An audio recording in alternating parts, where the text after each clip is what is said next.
Bonjour à tous et bienvenue sur ce nouvel épisode d'Histoire de bagnole. Alors aujourd'hui on va combler la demande d'un abonné qui était de parler de la Maserati Gran Turismo. C'est une proposition à laquelle j'avais répondu de base de manière négative. Donc j'avais dit à cet abonné dans les commentaires, vous pouvez retrouver la vidéo si vous voulez, que je me voyais pas trop faire une vidéo sur la Maserati Gran Turismo parce que c'est une voiture qui effectivement, comme il le disait, a marqué son temps en termes de design, etc. Mais bon, ça reste une GT, voilà. C'est une simple GT, c'est pas une supercar, c'est pas une voiture qui a révolutionné quoi que ce soit en termes de technique ou de compétition. Et donc du coup, je me voyais pas raconter grand chose sur la Gran Turismo.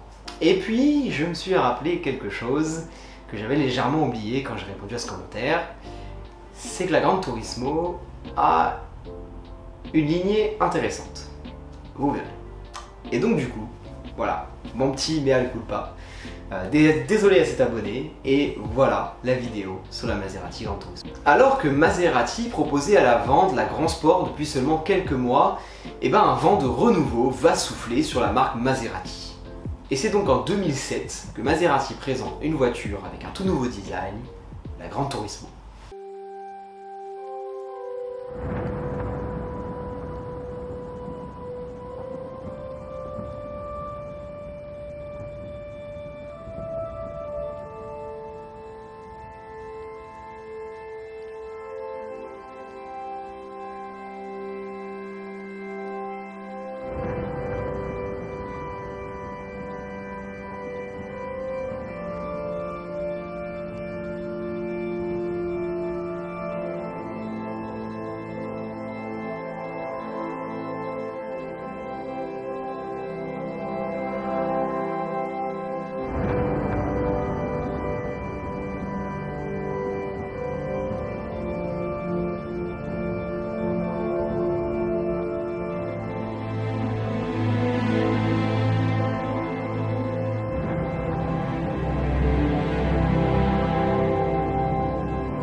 Elle est à l'époque très bien accueillie par le public, séduit par son design. Il s'agit d'une GT relativement accessible, aux performances correctes obtenues grâce à un V8 signé Ferrari Maserati développant 405 chevaux.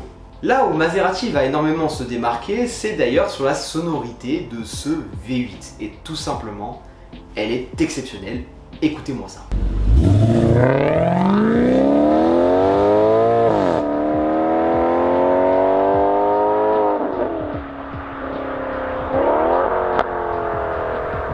Un an plus tard, Maserati va présenter une version sport de la Gran Turismo, la Gran Turismo S.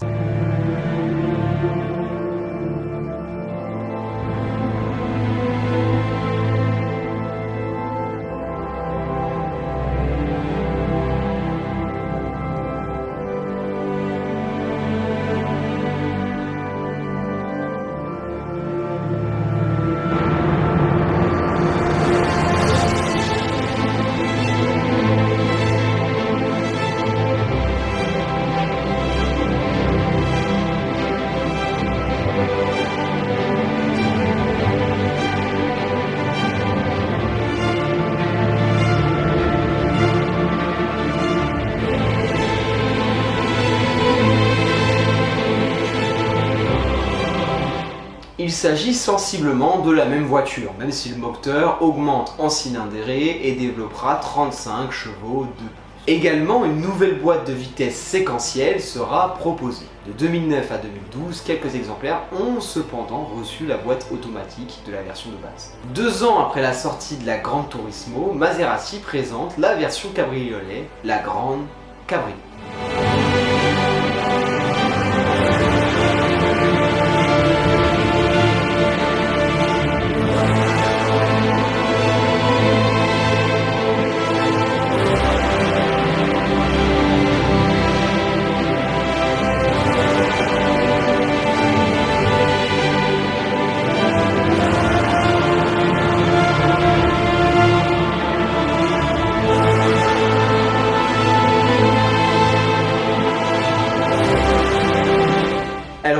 absolument tout de la Gran Turismo et séduit elle aussi le grand public, permettant de profiter de la sonorité du V8, mais cette fois les cheveux au vent. Le tout avec des performances sans prétention mais correctes, elle aussi a eu le droit à la version S. Et puis la même année, Maserati présentera l'ultime Gran Turismo, la Gran Turismo MC Stradale.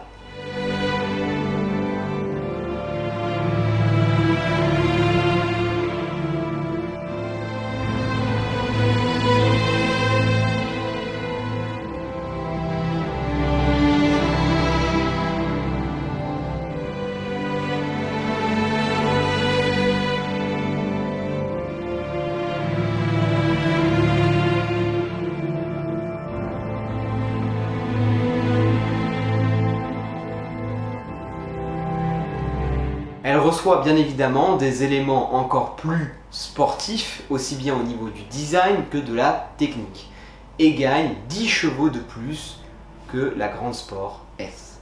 En 2017, toutes les versions sont conservées, mais ont droit à un léger restylage. Voilà, je vous mets quelques photos, je ne vais pas aller plus loin que ça. Puis en 2020, une seconde génération de Gran Turismo pointe le bout de son nez.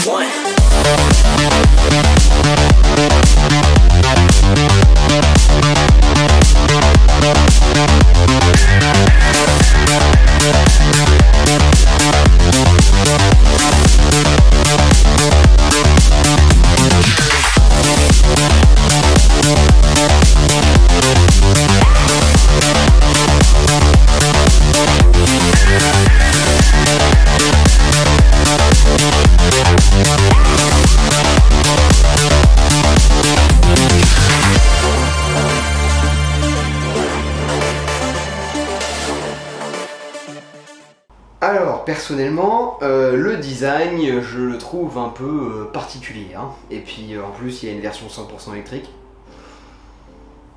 Et bah on sent un peu l'absence de Ferrari dans la production de cette voiture, voilà, fallait que je le dise. Et oui, il n'y a plus Ferrari derrière. Et le moteur, hein, quand il n'est pas électrique, et bah, c'est un V6. Donc bon. Disons que la Gran Turismo c'était une GT qui séduisait par les sensations qu'elle offrait, qui séduisait par son beau V8 en gros cabrio, hein, on ne peut que s'imaginer en train de rouler sur les routes de campagne en bord de mer, sur la côte, les cheveux au vent avec l'odeur de la mer et la belle sonorité du V8. Et voilà, c'était ça le but d'une Maserati Gran Turismo Grand Cabrio, c'était une GT quoi. Voilà, c'était de cruiser tranquille avec la magnifique mélodie du V8, etc. Aujourd'hui on perd ça, on perd tout sur cette voiture. C'est pas une voiture à performance, pas plus que ça, hein, c'est pas... Alors bien sûr, c'est beaucoup plus performant que la plupart des voitures qui existent, on est bien d'accord. Mais c'est pas des voitures, c'est comme les Aston Martin, ça a jamais été des voitures qui ont décoiffé. Enfin, il y en a eu certaines, à une autre époque. Mais à notre époque, nous aujourd'hui, ce ne sont pas des voitures qui décoiffent, voilà, c'est clair. Mais c'était des voitures qui avaient un autre charme. Les passer en 100% électrique ou avoir un V6, on perd ce charme-là, très clairement. Voilà. Je pense que j'aurais pas grand-chose de plus à raconter à propos de cette voiture. Voilà pourquoi à la base je ne voulais pas faire de vidéo sur la Gran Turismo. Parce que voilà, j'ai fait le tour de la Gran Turismo. C'est une GT très bien construite, qui a marqué sa génération en termes de design, qui a énormément fait évoluer le monde de la GT, mais ça reste une simple GT qui s'est écoulée à beaucoup d'exemplaires, qui n'est pas rare de croiser. Voilà, il n'y a pas beaucoup plus à raconter. Mais l'intéressant, c'est ce que je vous disais, la lignée de la Gran Turismo, parce qu'en réalité la Gran Turismo a eu plusieurs vies. Et donc on va revenir au tout début de la Gran Turismo, présentée par Maserati.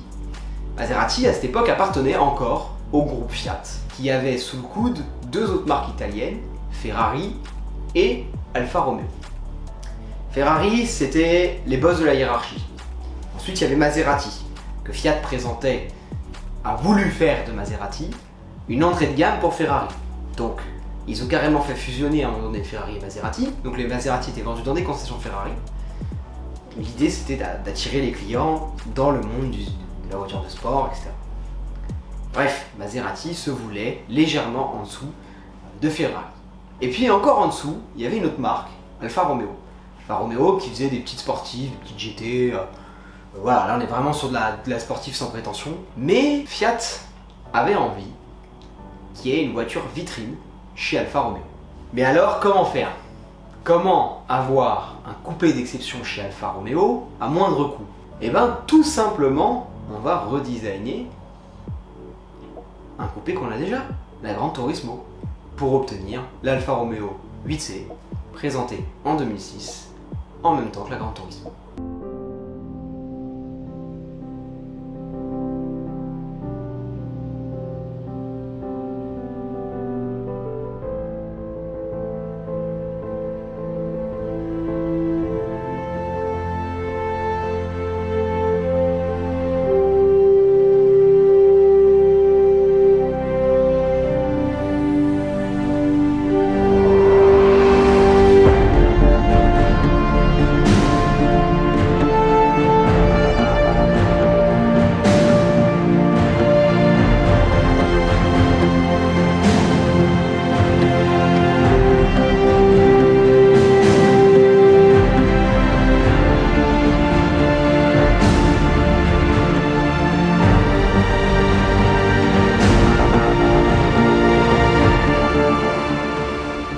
La 8C est une GT de 500 exemplaires. Bien qu'il s'agisse au plus profond de ses entrailles d'une Gran Turismo, eh ben elle est plus haut de gamme que la Gran Turismo. Ce qui est d'ailleurs fait, ce que je vous disais tout à l'heure, c'était Ferrari, Maserati puis Alfa Romeo en termes de qualité. Et bah ouais, mais la 8C, c'est la vitrine d'Alfa Romeo. L'idée c'était de montrer, de donner envie d'acheter une Alfa Romeo et donc de montrer ce qu'Alfa Romeo pouvait faire et ce qu'était Alfa Romeo, donner un peu de prestige à cette marque.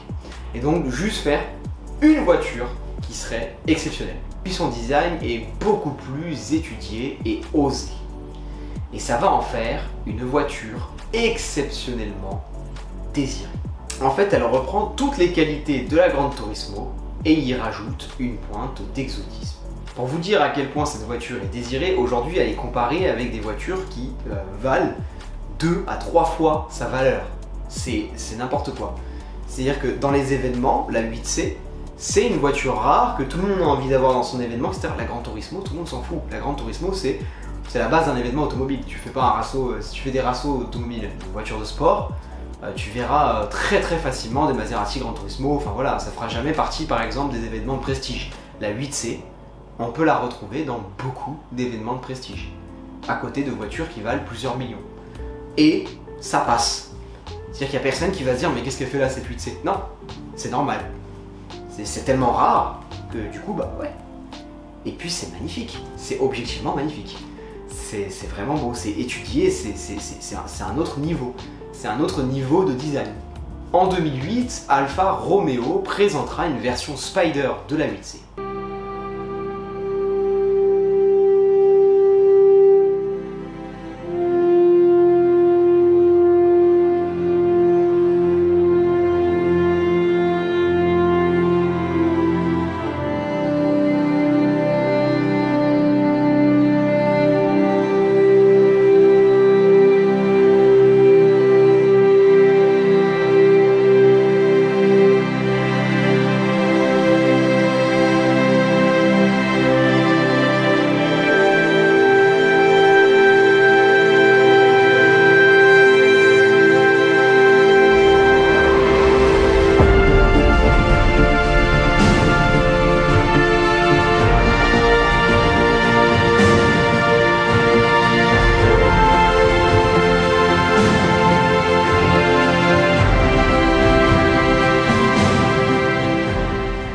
Bon, en gros, c'est une 8C quoi. Voilà, mais en cabriolet.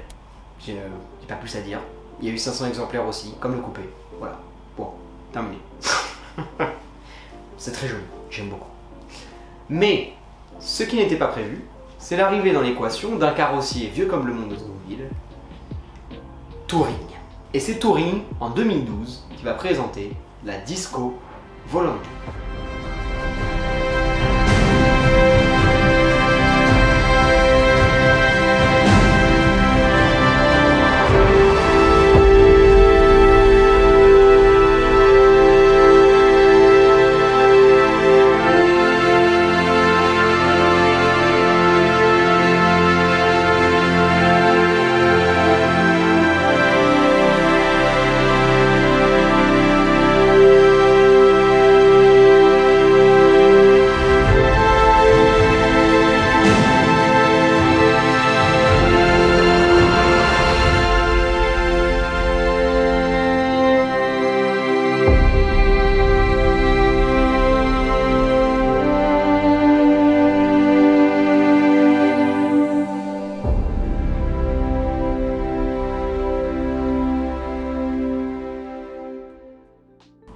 Disco Volante tire son nom d'une ancienne Alfa Romeo, la C52 Disco Volante, qui a marqué son temps. Elle reprend bien évidemment une base de 8C, donc Gran Turismo au final. Mais ici, le design et l'intérieur vont encore plus loin. Clin d'œil historique, œuvre d'art, de design, bref, une version encore plus artistique et exclusive, proposée à seulement 8 exemplaires. Là, le mot d'ordre, c'est l'art. Cette voiture, c'est de l'art. Vraiment, on en est là. Sur ce niveau de design, ce niveau de détail, que ce soit pour l'intérieur ou pour l'extérieur. Mais Alfa Romeo et Touring ne vont pas s'arrêter là et proposeront une version découvrable sous forme de Targa en 2016.